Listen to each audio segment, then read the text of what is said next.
Nightingale wrote, nurses, doctors, and administrators, each of them were what she referred to as a three-legged stool, and each of them had independent responsibilities. And she described that there should be a perpetual rub between them. They should always be operating from their own sphere in the best interests of the sick. That mechanism left us when that work was brought to America. They took and rejected just about all of what Nightingale stood for about the independence of nurses. You think it's time to bring it back? Absolutely, I think it's time to bring it back. I think that nurses are the best ally that patients have in this fight. But I think that nurses and patients' interests align, very closely on these patient care issues. The important message for faculty really would be to teach their students to be assertive, to stand up for themselves and for their patients, to really take it to heart to be an advocate for the patient. The patient has no other advocate, no better advocate than the nurse. So nurses need to stand up for their patients. They need to follow their instincts, and they need to be courageous. They need to be courageous. I think courage is an important component in all of this. When I look back at our story, I think that the failure of courage on the part of many people is really something that stands out. To what degree do you think it would be helpful for institutions like the one your son was in to acknowledge that they do something other than patient care as a bona fide, actual mission? I think it's very transparency in the residency care system. Transparency in teaching hospitals is really essential. It is outrageous that in this day and age people still try to keep it secret who is providing your medical care, and they do.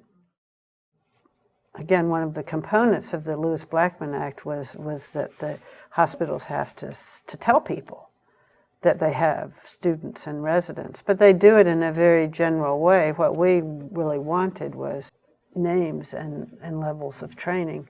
Who would be in the operating room? Who would be doing your surgery? Who would be providing your postoperative care? It's very helpful if you know that your nurse is a student.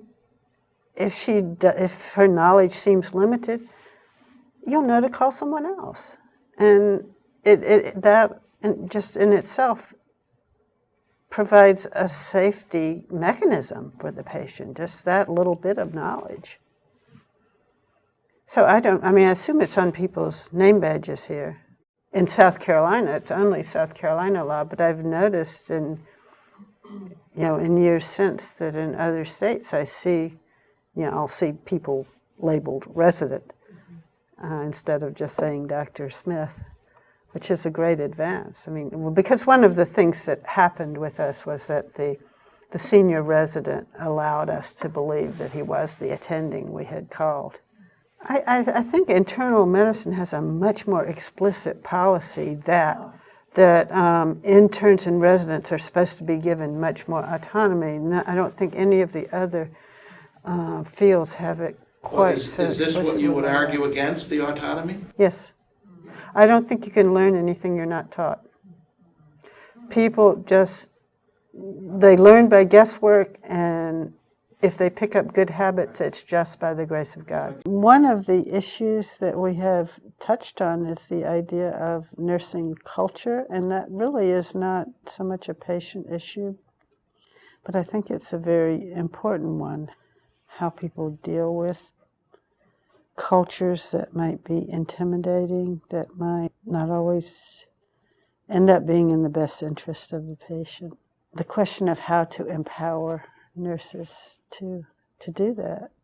Nurse-patient ratios are very big to patients. I think that the failure to rescue question is huge. That is a nursing failure And it is the most common aftermath of any medical error. They can start all sorts of ways, but they end up as failure to rescue. And that is something that needs to be carefully taught in a way that it remains uppermost in students' minds after they graduate, that this is what could happen. Mm-hmm. The worst case scenario is always a possibility. It provokes me to think that in any student situation where they're learning in the clinical setting, one might almost provoke that thought about what would be the worst possible outcome here, what is likely to go wrong, so that you prompt the student to begin thinking in their minds of rescuing along the lines of what is likely to go wrong. That's an interesting thought. Yes, it's very important, obviously, to eliminate the worst case scenario first. Right. In many aspects of your story, we're about people thinking things were going right. Right. And not entertaining the notion that they could or were going wrong. Yes, they made a lot of assumptions that this was a healthy child coming into the hospital for elective surgery. Their minds were not set to receive the idea of a complication. So no matter what went wrong, it didn't fall on fertile ground. Right. The idea that there was something wrong. Right. And my worries didn't penetrate.